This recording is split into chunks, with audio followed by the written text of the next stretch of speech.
wine was fundamental to classical culture. The heroes of the Iliad drank it beneath the walls of Troy, and Spartan mothers bathed their children in it to toughen their skin. Roman soldiers received a half pint with dinner, and Marcus Aurelius drank an opiated cup each night to ward off insomnia.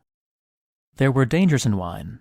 Alexander the Great always regretted killing one of his best officers in a drunken rage, but it was also regarded as a source of ecstasy, a gift and blessing of the gods. The grapevine was first domesticated in the humid forests between the Black and Caspian Seas. Wine was being made in Greece by the Bronze Age, and in Italy by the beginning of Roman history. Over the following centuries, colonists, merchants, and soldiers carried wine and winemaking into every corner of Europe. By the Roman imperial era, winemaking was an art, a science, and a thriving industry. As we know from both literary sources and archaeological evidence, vines were normally planted in neat rows. Sometimes they were trained to grow up trees, but normally, as in this vineyard at Pompeii, the vines were supported by wooden stakes or trellises. Roman vineyards were often specialized. Those around Rome, for example, often produced cheap wines for the urban market, while those near the aristocratic estates by the Bay of Naples made expensive varieties for the elite. At harvest, grapes destined for finer wines were trodden by foot. After the first run juice had been removed, the pulp was often mechanically pressed to produce lower quality wines. The juice was then poured into dolia, huge clay vats waterproofed with pitch or resin. After the initial fermentation process, the lids were sealed with clay or plaster. The vast majority of ancient wine was consumed within a year of its production. By the end of that first year, in fact, most ancient wines were already turning into vinegar. A few high-quality varieties were aged for years, or even decades. Less expensive wines might be artificially aged by being exposed to a smoky fire. When wine was ready for sale, it was transferred to clay amphorae and often loaded onto a transport vessel. Wealthy Romans might buy an entire amphora, that is, about 26 liters or 7 U.S. gallons, from a wine merchant. Most customers, however, came with their own, much smaller containers, and purchased only enough wine for a meal or two. Only good wines were expensive. According to a sign in Pompeii, you could buy 2 full cups of ordinary wine for the price of a loaf of bread. Speaking of affordable wine, I'd like to talk briefly about this video's sponsor. Bright Cellars is a wine club that sends a personalized selection of wines right to your door. Using the results of a quick 7-question quiz, Bright Cellars' cutting-edge algorithm creates a taste profile to find the wines best suited to your palate. Your wine arrives in a box like this one. The wines I received were a nice blend of whites and reds.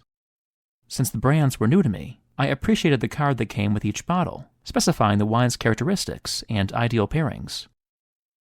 My favorite was this Acquaforte Sangiovese, an Italian red that probably tastes quite a bit like some of the wines savored by the Roman elite, or rather, like those wines would have tasted if they hadn't been flavored with resin and honey. More on that in a moment. In the meantime, if you would like to try Bright Cellars, you can get 50% off your first 6-bottle box by clicking on the link in the description. Now, at last, we move on to the big question. What did Roman wine taste like?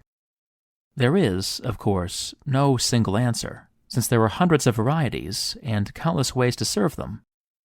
Almost the only constant, as we'll see, is that Roman wine tasted very different from modern wine. The Greeks thought that the only civilized way to drink wine was to mix it with water, and in most cases, the wine consumed at symposia was between 2/3 and 3/4 water. The Romans inherited this idea and often watered their wine. Unmixed wine seems to have become more socially acceptable over the course of the imperial era. But even when water wasn't added, other substances almost invariably were. Many of the additives slipped into Roman wine were meant to mask the taste and smell of decay. As mentioned earlier, most cheap wines began to go bad within a year. Substances were often added to accentuate the taste of even the best wines. At the beginning of the aging process, wine might be sweetened with must boiled in a lead pot. Chalk or marble dust might be dumped in to decrease acidity, along with aromatics like cinnamon and myrrh. Sometimes seawater was added, on the theory that it improved the taste. Cheap Roman wine probably always tasted like gritty vinegar. But what about the famous Falernian, a strong sweet white grown in the hills of Campania and aged for as long as 20 years? Mature Falernian wine had a distinctive amber color and a taste that sent centuries of Roman poets into rhapsodies. Although we don't know exactly what Falernian tasted like, we can at least recapture the experience of drinking it. Especially in summer, Falernian might be served cold, chilled by snow brought down from the mountains. Like all Roman wines, it was aged in vessels lined with pitch or resin, which may have made it smell a bit like turpentine. And since the Romans liked their drinks sweet, it was often served with honey, which both masked the natural flavor and made the consistency a bit syrupy. Falernian, in short, may have been wonderful, but it probably didn't taste much like our idea of good wine.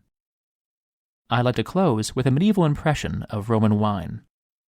In 968, Liutprand of Cremona, an Italian bishop employed as a diplomat by Holy Roman Emperor Otto I, was sent to Constantinople to negotiate an alliance.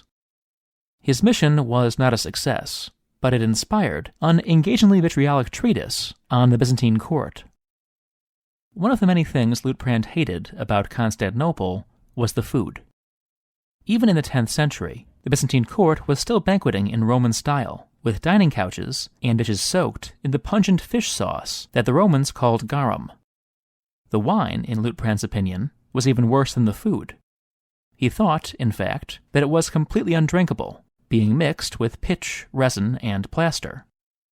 Liutprand may have been exaggerating for effect, but I think that many of us, facing a cup of authentic Roman wine, would have an equally visceral reaction.